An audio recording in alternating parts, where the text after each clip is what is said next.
د ولسمشر غني تازه او مهمې خبرې چرته واوسئ ویلي. ګرانو لیدونکو السلام علیکم. ولسمشر محمد اشرف غني وایي سوله باید راشي، ورته عجله لري او راتلونکي اونۍ به د سولې پروګرامونو په اړه مهم اعلان وکړي. نوموړي دا خبرې له اټلانټیک کونسل بنسټ سره په یوه ځانګړې مرکه کې کړې. هغه دغه راز وویل جګړه کې هیڅوک ګټونکي نه دي او هیڅ ګټونکی نه لري، خو د سولې ګټونکي بیا ټول دي.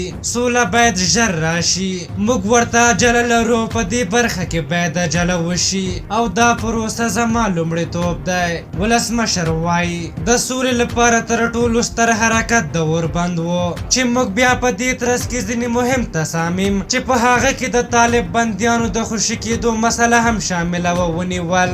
بله مسله دا ده چې تاوتریخوالی باید په اعظمي ډول راکم شي.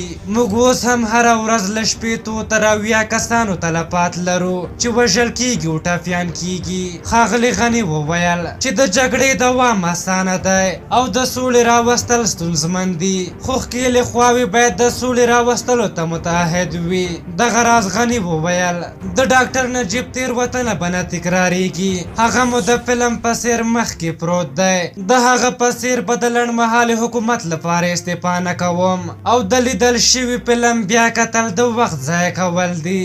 نوموړي له افغانستان څخه د امریکایي سرتیرو وتلو په اړه وویل چې امریکا خپلواکه ده او خپله تصامیم نیولی شي او د تاوتریخوالي د زیاتېدو په صورت کې افغان امنیتي او دفاعي ځواکونه ژمن دي چې له خپلې خاورې دفاع وکړي. دغه راز غني وویل زه ډېر خوښ یم چې باجوا راغی او خپل ملاتړ یې وښود. فکر کوم موږ باید یو بل سره همکاري او ښې اړیکې ولرو. پاکستان سره دې هوکړې ته رسېدلي یو چې خاوره به مو د ګاونډیو هېوادونو پر ضد نه کارول کېږي. همداراز ولسمشر د عبدالله بارکي وویل چې موږ به هېڅکله دوه سری حکومت ونه لرو. زه او ښاغلی عبدالله په ګډه سره کار کوو او په دوامداره توګه له یو بل سره وینو. د سولې پروسه باید د توجه وړ وي او ټول خلک باید پکې شامل وي. دغه راز د خزینه او د ګمارنو بارکي وویل چې د ده د راتلونکي کابینې څلور غړي به خزینه وي. په هر حال تاسو د ولسمشر محمد اشرف غني د دغه خبرو په هکله څه نظر لرئ؟ خپل نظرونه هم راته په کومنټ کې ولیکئ. که زموږ ویډیو مو خوښه شوې وي ضروري لایک کړئ. تر بلې ویډیو مو په لای او بخښونکي خدای سپارم. د الله په امان.